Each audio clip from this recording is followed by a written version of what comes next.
Well, very cool. We're excited about working with you, and we were looking at your book. It's very fun. Um, Thank you. it's like a feminist pirate novel, right? Basically, yeah. Yeah. What we love, I Yeah. think it's so cool. Thank you. That genre tends to be so male centric and toxic in some ways. Like, so I don't do pirates because sometimes it's like, oh, I don't really want to watch that. Yeah, yeah. When I started working on it, I was sort of thinking about how a lot of times those narratives sort of box me out because it always, if a woman is like in the scene or at all present in the narrative, there's always this threat of sexual violence and rape. And that pushes me right out. Like, I'm not interested in that. And I love pirate fantasy as well. So that was sort of one of my starting points, was like, how do I create space where, especially a female reader doesn't have to enter this already cringing and wondering when the shoe's going to drop. You know what I mean? Yeah, yeah, absolutely. It's like you're almost expecting it with that sort of genre. You're like, is it worth it? Like, can I get through those scenes? But so it's really refreshing to see that type of a narrative paired with a pirate story. It was really cool. Thank you. Yes. So for anyone who, are we starting? We're starting, right? How do you do this? What's your whole shtick, like your spiel? We kind of like, we start off with like our intro, but then we just sort of like jump into the questions and then like see where conversations go as they go. So she was asking about us though, right? Like, you want to, like, okay, I have swords. Oh wait, what? She wanted to know more about us. It's okay. Oh, okay. I do lots of editing so we can clip out some of this fun stuff. We'll keep it in because it's jewels. Yeah. Right? You have swords. I have swords. We love fantasy. We're both writers. And then we started this Instagram and it got a little bit more exciting than we thought. So it's starting to be really fun. Yeah. Awesome. Yeah. So I think this next week we're starting Bridget Kemmerer. You're coming up. We have a lot of authors that are doing great right now. So that's awesome. How long have you been doing this blog? Well, I've been running the Instagram since I'd say last August. And it's really pulled into this sort of author feature set up around April. April was, so it's new. Yeah. It's new, but it's been super exciting. We contacted like over 100 authors, right? Yeah. And like we're like blown away. Like, these people are saying yes. Like, they actually they want to do this. So like that's crazy, but it's been really fun. I'm glad that you've had good positive response. I always wonder, like, if you contact 100 authors, like, what is the percentage of return that you get on that? Yeah, kind exactly. of ask. But 50%. It's been great. Nice. And really good authors that we love. So awesome. Yeah. Seafire? Seafire. Seafire. Okay. Yes. I was like, don't mess it up. So we're excited about Seafire. Let's do our intro. Hold on. Oh, really exciting though. I when I first creating the website and like was putting it all together and figuring out what content was going to work, your book Seafire was one of the first like 5 books I put up on the website because I'm like, this is rad. Like, and so when I saw Natalie C Parker, I'm like, wait, you're emailing her? She's talking to us? Are you kidding? Like, me and Natalie are friends from grad school. Oh wow, I didn't know that. Back. Wait, are we? Were we in grad school together? I mean, it's always possible, right? Yeah. You were in Cincinnati at that point in time. Yeah. Oh wow, Natty. Cincinnati. I did grow up partly in Washington State, though. So there you go. All right, you've spent some time on this end of the spectrum of the U.S. Yeah, that's pretty cool. Very cool. Well, I'm TJ. And I'm Julianne. And we read fantasy. You guys nailed it. We're not being smooth. We're so smooth. This is as smooth as we need to be. That's all I. Did you practice that though? I mean, or did that happen organically? We practice. Yeah. I'm into it. Okay, good. Well, we're Natalie C This Parker. this is an impressive production. We're here with Natalie C Parker of Seafire. She's totally kicking butt on the 7 Seas right now. And we're so happy to have you. Is there any way you can describe yourself briefly, sort of like the genre that you rock, your goals as a writer, who you are? Sure. So thank you for having me. This is awesome. I'm so happy to be here. I am Natalie C Parker. I write, I guess, in a lot of different genres. My debut novels were Southern Gothic. And so Seafire is obviously something of a departure since it's more of an action adventure fantasy. But yeah, Seafire is a trilogy, so I am still sort of midstream on this particular story. I have a lot of other things that I'd like to do in the future, but there will always be something speculative to my writing. So I guess if you need to put me in some sort of box, it's basically any box except contemporary. Yeah, very cool. Well, we do read fantasy here, so so that's fitting for us. Awesome. Well, we were wondering what you were doing when the idea of Seafire first came up. I always feel like for writers, there is a moment when you have that crystallizing experience of this is a story I want to tell. But when I think about Seafire and where it came from, it's really like a long journey that started when I was a young reader of fantasy in 4th, 5th, and 6th grade. Because I have always been a rabid fantasy reader. And I started off with the earliest ones that I remember reading to myself were things like the Prydain Chronicles, the Book of Three by Lloyd Alexander, Susan Cooper's The Darkest Rising sequence. And then in 6th grade, I picked up The Hobbit.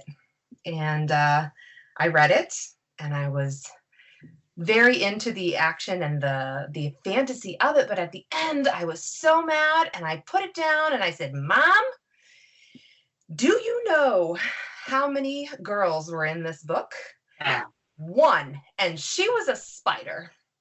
So my mom, who has my entire life been a psychologist, turned to me and said, and how did that make you feel, Natalie? And so I guess as a young reader, I was always sort of a critic, partly because what I wanted was to be invited into the fantasy. I wanted to be a part of that epic adventuring group, those friends, or maybe not quite friends, who were drawn together under, dire circumstances in some cases, and were like pushed off the cliff into this great adventure. And for the most part, those groups were usually boys. If there was a girl, she was special in some way. She was prophesied to be there. She was in need of protection. She was magical. She was never really invited into the middle of that fellowship or brotherhood or whatever it was. So fast forward many years, and I went with my friends to see a movie that I didn't think I had any business seeing, called Mad Max Fury Road. And I was like, I am not here for this. I did not grow up on Mad Max. I have no investment in this story arc, but the actors are beautiful, and my friends, we're going to have a good time. We're going to discuss things like the torture of the male body and the problem with patriarchy, and it'll be great. And so, Yeah. this is how I approached that movie. So like, I was so surprised when I ended up having a religious experience. And I was so confused as well, because I'm watching Mad Max Fury Road, and I was all of a sudden having this deep emotional response to this incredibly violent film. Yeah. So I left in a state of confusion. And of course, we discussed like the problem of patriarchy and the torture of the male body. But also I was like, what just happened to me? So I kept taking like the women in my life. I was like, Mom, you got to go with me. You got to see this movie. And she was like, why? And I said, just trust me. And we went, and she had a similar experience, and I kept taking women in my life. And around the 4th time I saw Mad Max Fury Road in the theater, I finally understood that what I was seeing in the middle of that movie was, there's a moment when there are 17 women on screen, and they are very young and very old and everything in between, and they are the very center of both the action, the power, the adventure. That is their story, and everything revolves around their decisions, and the actions that they take. And so I was like, oh, this is the answer to the budding 6th grade feminist critic of J.R.R. Tolkien. This is what I was asking for and wasn't getting, has now been handed to me in Mad Max Fury Road. So that was a moment for me creatively when I realized that I wanted to do something like that. I wanted to create that kind of adventure and both give it to myself, but also to current young readers. So it was another year before I finally realized how I was going to do that. And choosing a pirate adventure, a futuristic pirate adventure on the open ocean, has a lot to do with who I was as a young person and the things that I've always loved. But that is really where it came from. So I didn't know when I was sitting in the theater either or any of the 4 times that I was going to write an epic feminist pirate adventure. But I do think that that's my crystallizing moment that led to that decision that happened a year later. That's a long answer to your question. I love it. And you answered our next question pretty well, which is, why do you write? And it sounds like you want to bring those narratives to life for more people. Yes. That's definitely part of it. And also when I was in high school as a young person, I was going through some pretty significant eating disorder problems. I was severely anorexic in high school. I mean, almost killed myself. And when I was coming through that, my mom introduced me to the myth of Hades and Persephone. And I sort of used that mythology to write through my own experience. So writing as a young person was a really big part of how I survived and how I became who I became. So I think that I would always be writing even if I wasn't publishing. So that is definitely, I mean, everything is a giant tangled web, but writing has been a part of my personal growth for a long time. Okay, this is off of our questions, but you must have read something about Tolkien and recovery, right? Okay, well, he was a super dabbler theorist where he only did a few little things, but one of his theories of fantasy was that we write to recover. We recover a sense of beauty in the world, but also in a more modern sense, he was recovering from the war. So I did a lot of work on his PTSD. He saw the Battle of the Somme. He had 30,000 dead the first day. And so I think he was just on a madman's quest to try and find some sense of himself again. Yeah. I think that's why fantasy's the best. So did you go to school for literary criticism, or do you have a background in psychology or social work? My BA and MA in English, but as I was expected to do these literary criticism pieces in school, I only read psych. I read trauma theory. I was in the war. I had an eating disorder myself. Long path, but fantasy has been my best friend. And even escapism, it's not necessarily bad if you're excited to escape. That's a good point, unless you're a Pisces. Yeah, I don't even know what that means. I don't either, but you know what I mean? I did find some escapism there, but for me, it was a safe place that I could go back to, and then I would talk to my friends about it and be like, dude, let's memorize all the random parts of Lord of the Rings or, Robert Jordan and yeah, you're right though. We need more, we're getting it, but not only female authors, but women in the narratives that are strong, God forbid, that know what consent is and know what they want. Mm-hmm. Yeah. Obnoxious. They're like, I don't know what I want. Even Katniss Everdeen's like, I don't know. I'm like, girl. You know. Oh my gosh, I love her so much.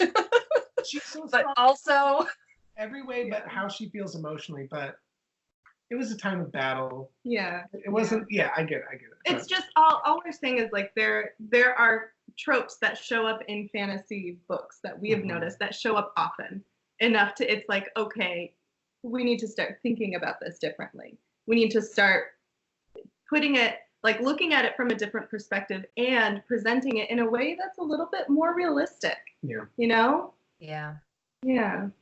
I love that fantasy becomes a place to do that. And I think like for me in high school, I really found a lot of that in sci-fi too. I read so much Ursula Le Guin, which at the time she was calling it like social science fiction. And I mean, she had all the tech there, and she was definitely doing her grunt work in terms of like demonstrating to the sci-fi community that she was thinking through all of her tech. But I think her social commentary and exploration, I mean, you just can't do that outside of the bounds of sci-fi or fantasy. I agree. This brings up another question. We're like right on track. What issues in your own life have you had to overcome to get to where you are today? This is a real conversation. I'm so happy right now. That one is such a big question too. And I feel like the for me, you know, anorexia was one of the earliest defining moments in my life because I was 15 or 16 when I was really struggling in that regard. And that is a time when you're trying to define who you are anyway. And so writing became such a big piece of that. But there, you know, in my own life, some of the bigger things that have also contributed to who I am and why I write. One of those things is queerness. And, you know, I met the woman that I eventually married when I was a freshman in high school. And we were, you know, best friends. And one of the reasons that I sort of explored who I was and who I felt safe being was because of fantasy novels where I saw queerness expressed in ways that were not condemned within the society that was created on the page. And that made it possible for me to explore that side of myself as well. So I don't think of it as like an issue that I overcame so much as something that fiction helped me to work through. And I wouldn't be the person I am today if I didn't have that experience specifically brought to me from fantasy novels. And obviously I'm very happy about that because I married that woman. And we're still together today. So I think that was pretty successful, right? Yes, Yeah, absolutely. solid. Oh, Oh, man. well, I mean, congratulations. That's Oh, thank you. great. Hang on. That brings up What? another novel. Who's the? I know. I'm sorry. We're not on track at all. This is great though. Yeah. Who's that woman that wrote that? It's like post-apocalyptic fantasy about. She uses the magic system is geological, so they're using tectonic. N.K. Jemisin or Yes. What the Final Earth series? the 5th season? Yes, the 5th season. That made a lot of sense. But even in that, there was a love triangle there at the end that, like, for the general public would be very challenging. And I thought it was not only quite steamy, but beautiful. Where Yeah. you get to see, like, you know, what is it? A thruple? No, thruple. They call them A thruples. throuple? Yeah. This guy's feeling threatened, and the other guy's like, Right. too. And he's like, wait, what? Okay. And the woman is just sort of like not, I don't know, it's wonderful. We need to be better content a little bit. I think we're fine. We're fine, Yes, as long as we're not direct. There But might be a 15-year-old watching this right now that is like, wow, maybe I should read fantasy. yeah, Mhm. yeah. Yeah. And, And N.K. Jemison's work is amazing. and is it fantasy? Is it sci-fi? Uh-huh. Uh-huh. It's both. The above. Tectonic magic. When I first read that, I was like, what is happening right now? I know. I got goosebumps. Because I was a geology nerd a little bit too, and I'm like, Oh. this is happening. They're using tectonic force for whatever. I don't know. It's so nerdy.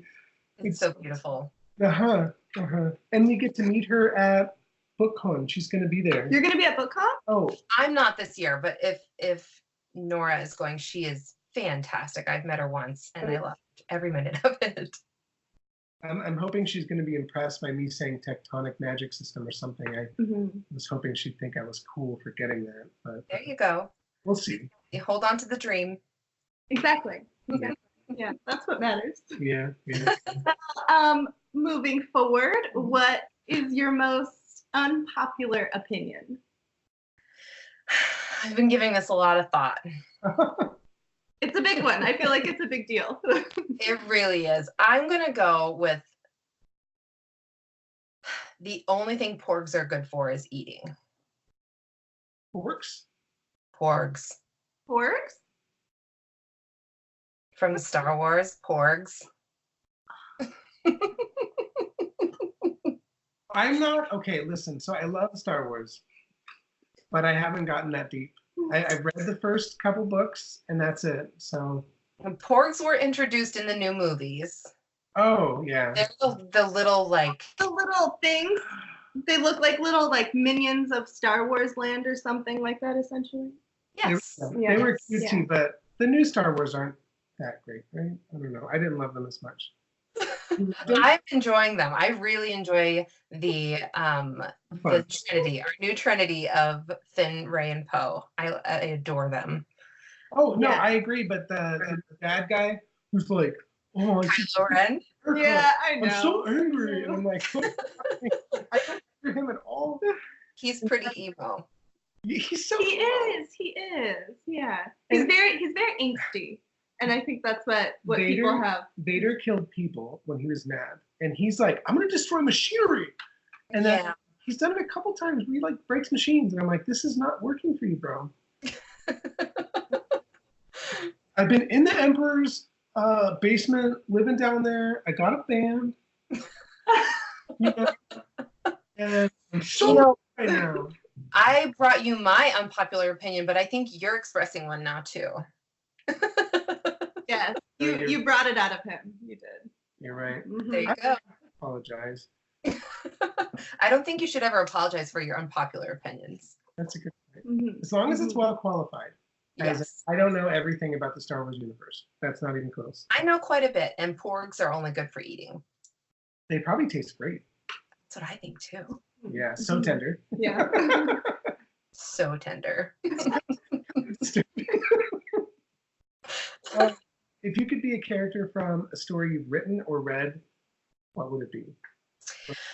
I think I'm gonna go with Katza from Graceling. This is, several years ago, fantasy, YA fantasy, but she was just so fantastic. I loved her Grace. I don't know if you've read it, and I won't do any spoilers, but everything about her I just adored.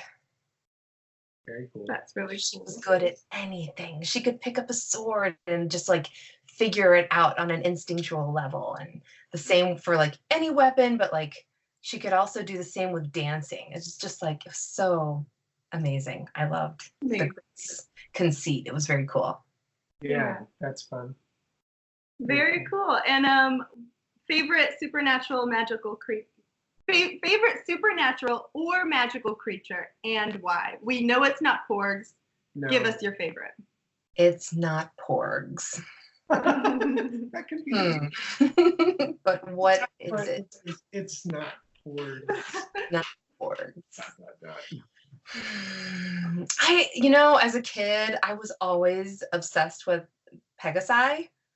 I always wanted a Pegasus, or at least to meet one. I didn't need to own one, but to be friends with one would be fantastic. They're magical. Yeah. Cozy. And what? Cozy. So cozy. Cozy. Because of all the feathers? Yeah, they'll be warm and friendly. I think so. That was part of my later chain of thought. Oh, that's funny. Okay, wand, staff, sword, or spear. What is your weapon of choice in a fantasy world?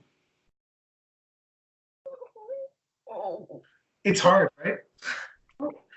I think we broke her. I didn't know I was going to have to make such a hard decision on the fly. No. Oh, I'm sorry. She's a favorite. Mhm. Mm-hmm. Wait, say them again, because I know one of them I just ignored outright. Oh, wand, staff, sword, or spear, but anything though. Halberd, poleaxe. I'm going to go with wand, but I have to qualify that I need the magical system to be one that I don't have to memorize spells. Oh, Like in D&D, I don't want to have to memorize them and then refresh my memory because they get washed out. Yeah. Yeah. I want them just to be in. It's that instinctual thing, right? Like you just need it to happen. Yeah. Yes. Mhm. Yes. Yeah. Intent meets knowledge. Yeah. Yes, that's a good one. Precise. If you can ask anything of your readers, what would it be? I don't know that I want to ask anything of them. I want for them to read and enjoy all books. I would like for them to read and enjoy my books. Yeah, I don't know that I want to ask anything of them. I love seeing all the fan art. It's so beautiful. It's been one of the coolest parts of being a published author is to see how what you create inspires other people to create. Yeah, I guess, I mean, mostly I want to say thank you to my readers. Yeah. Yeah, they want to hear that too. That counts. That counts. Yeah. Cool.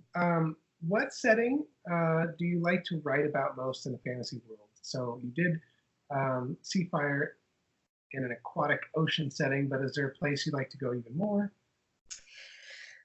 I think that water will always feature heavily in whatever I write because the very first novels that I wrote were Southern Gothic, but they were set around a swamp that was a magical swamp. So it had this magical ever-blooming cherry tree, and if people sort of wandered in, they might get sort of swallowed up and turned into a gator girl or a gator boy.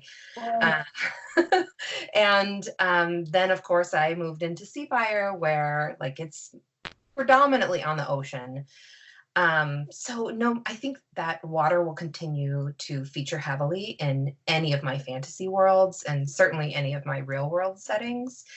But also so if you've ever been to the Cascade Mountains in Washington State, they are so beautiful. Like they have these giant old towering trees, and then the grounds are like flooded with ferns. And it was such an unexpected sort of experience of, I associate ferns with a little more wetter places, warmer places. But anyway, I'm babbling. Probably mountainous forests, because I think those are they have an edge of danger and excitement, and are also just breathtaking and beautiful.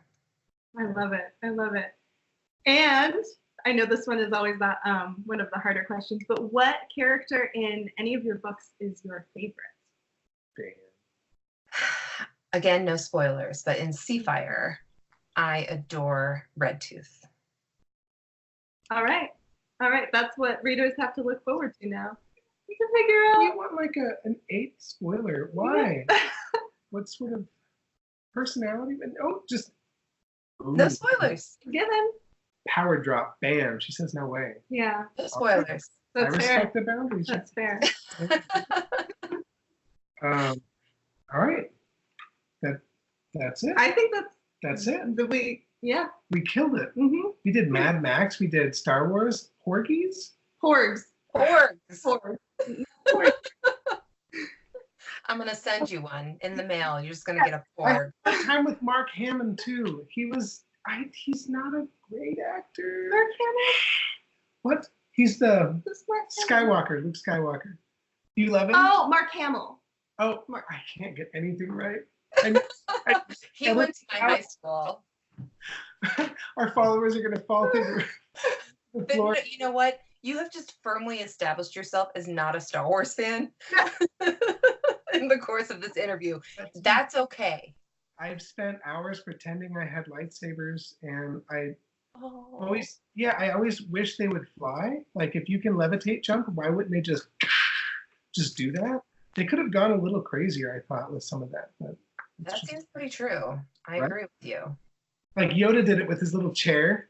That wasn't tech in my head. That was just, you know. I agree with you. Yoda definitely does levitation. I mean, that's this whole training regimen with Luke. Yeah. Mm-hmm. I think he could handle it. I'm sorry if I offended you 6 times about Star Wars. You did not. You did not offend me at all. I'm charmed by it. Good. Okay. We all have our things, you know. Absolutely. Yeah. Yeah. Well, thank you so much for having this talk with us. Yeah, thank you. You're so welcome. Thank you. Yeah. And Oh, let's do giveaway talk. So we're gonna do a giveaway of Seafire, right? Okay.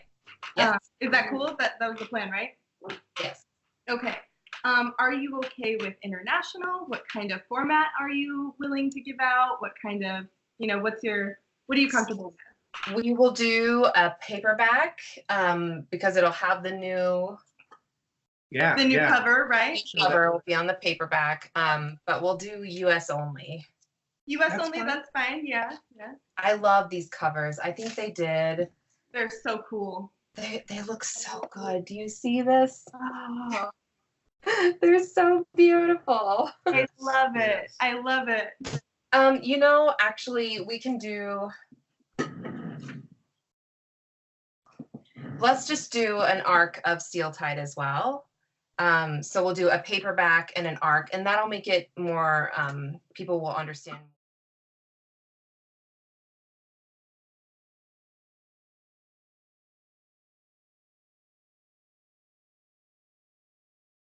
Well, thank you so much, Natalie. You're very welcome. Thank you both so much. I'm excited to see the week of content. Whatever you guys do for Seafire, I appreciate it. Also, Let me know if you need anything else. I just have to say, I think we are in love with you. You're wonderful. Oh, I didn't know I could get like quasi-academic nerdy with anyone in this format. This was rich. oh my gosh, this is my jam. I don't know if you know, but I run a small company called Madcap Retreats. Yeah. And one of the things we do is what's it called? A retreat, like a workshop on writing cross-culturally, where we break down, basically it's a theory about power and transmission of power in words for like the creative thinker. So it's sort of like how power exists in the structures that are in our society, how those get coded and signified in literature and then communicated to the reader, and how you can work to undo those codes when you find them in your own work. Anyway, I am always getting nerdy about literature, so. Yeah. I feel like as you should, right? It's Right? Right? Yes. Yes. It's my thing. I too have a BA in English literature, and then my master's was in women's studies, but it was also, English literature. They're coupled. Yeah. Yep. Totally. Well, thank you so much. You're welcome. You have a good day. Have a good day, Natalie. Okay, you too. Bye. Bye.